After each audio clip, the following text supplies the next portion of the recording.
Hello বন্ধুরা, welcome back to my channel. সবাই কেমন আছো? আশা করছি সবাই অনেক ভালো আছো, আর আমিও ভীষণ ভালো আছি। আজকে আমি তোমাদের সঙ্গে শেয়ার করব অল্প তেল মশলা দিয়ে বাড়িতে যেভাবে খাসির মাংস রান্না করি।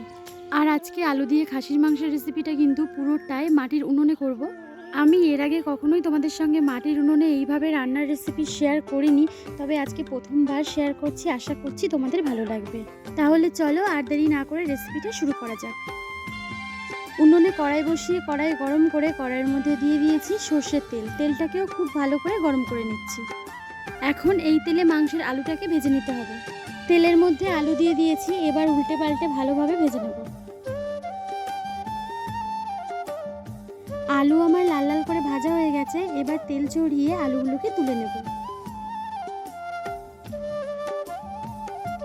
আলু ভাজা হয়ে গেছে, এবার মাংসটা করব। আলু ভাজার পর যে তেলটা ছিল ওই তেলের মধ্যে আরও একটু সর্ষের তেল দিয়ে দিয়েছি। এবার তেলের মধ্যে দিয়ে দিয়েছি সামান্য কয়েকটা চিনি, 5 ফোড়ন, লঙ্কা, কাঁচা লঙ্কা আর আদা রসুন বাটা। এবার এগুলো ভাজা হয়ে কালারটা একটু চেঞ্জ হয়ে আসলে এই সময় দিয়ে দেবো পেঁয়াজ কুচি।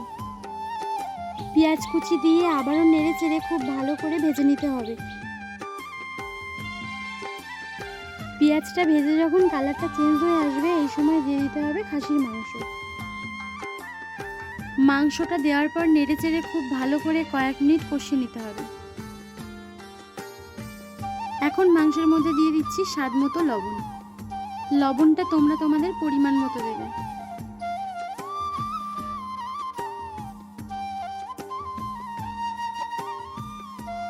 এখন এই মাংসের মধ্যে দিয়ে দিচ্ছি হলুদ গুঁড়ো। হলুদ গুঁড়ো দিয়ে আবারও নেড়ে চেড়ে খুব ভালো করে মাংসের সঙ্গে মিশিয়ে নেব।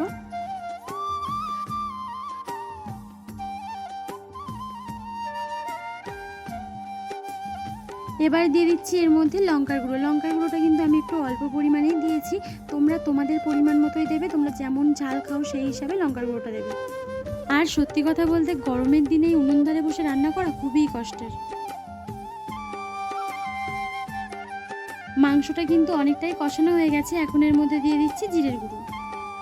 জিরের গুঁড়ো দিয়ে আবার নাড়াচাড়া করে নিয়ে এর মধ্যে আলুগুলোকে দিয়ে দিতে হবে।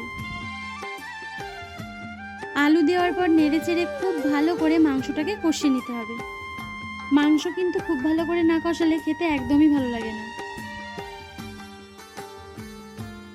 প্রচণ্ড গরম পড়েছিল আর এই উনুনের ধারে বসে রান্না করতে খুবই কষ্ট হচ্ছিল। তার উপরে উনুনটা খুব ভালো জ্বলছিল, যার জন্য খুব তাড়াতাড়ি রান্নাটা হয়ে গেছিলো। তবে আজকে কিন্তু আমাদের বাড়িতে রান্না হচ্ছে না, আমরা গেছিলাম আমার মামার বাড়িতে।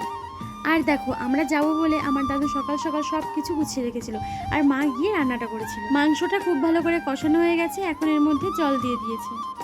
আর জানো বন্ধুরা, আমার দাদু দিদার অনেকটা বয়স হয়ে গেছে বলে আমরা বলেছিলাম যে তোমাদের কিচ্ছু করতে হবে না, আমরা গিয়ে সব রান্না বান্না করবো। কিন্তু কে শোনে কার কথা। আমাদের যেতে একটু দেরি হচ্ছিল বলে, মানে 10টা বেজে গেছিলো বলে দাদু তাড়াতাড়ি করে সব কিছু গুছিয়ে রেখেছিলো আমাদের জন্য। মানে মাংস থেকে শুরু করে সমস্ত সব এনে গুছিয়ে রেখেছে, আবার আলুটাও কেটে দিয়ে আদা রসুন বেটে পেঁয়াজ কেটে রান্নার সব গুছিয়ে রেখেছে। এখন কিন্তু মাংস আর আলু সেদ্ধ হয়ে গেছে, তাই জন্য এখন এর মধ্যে দিয়ে দিচ্ছি গরম মশলা আর মিট মশলা। গরম মশলা আর মিট মশলা দিয়ে কিছুক্ষণ ফুটিয়ে নেব। আর আজকের মাংসটা প্রেসার কুকার ছাড়া কড়াইয়ের মধ্যেই করেছি। তবে এই যে বাড়িতে তো মা উনুনে রান্না করে না, ওই জন্য এখানে একটু সমস্যা হচ্ছিল। আমরা তো মাঝে মাঝে মামার বাড়ি আসতেই থাকি, কিন্তু আজকে বাবা এসেছিল বলে অনেকগুলো রান্নাবান্না হয়েছিল। কি কি রান্না হয়েছিল তোমাদের সঙ্গে পরের ভিডিওতে শেয়ার করব। আর গরম মশলা মিট মশলা তো দেওয়া হয়ে গেছে, এবার কিছুক্ষণ ফুটিয়ে নিলেই রেডি হয়ে যাবে আমাদের মটন কারি। আশা করছি আমার আজকের রেসিপি তোমাদের ভালো লেগেছে। ভালো লাগলে অবশ্যই ভিডিওটাকে লাইক করবে, তোমাদের বন্ধুদের সঙ্গে শেয়ার করবে, তোমাদের পরিবারের সঙ্গে শেয়ার করবে, আর নতুন বন্ধু হলে সাবস্ক্রাইব করে পাশে থাকা অল নোটিফিকেশন অন করে দেবে। তাহলে যখনই আমি ভিডিও আপলোড করব সবার আগে পৌঁছবে তোমাদের কাছে। দেখা হবে আবারও একটা নতুন ভিডিওর সঙ্গে। ততক্ষণের জন্য সবাই ভালো থাকবে, সুস্থ থাকবে। বাই।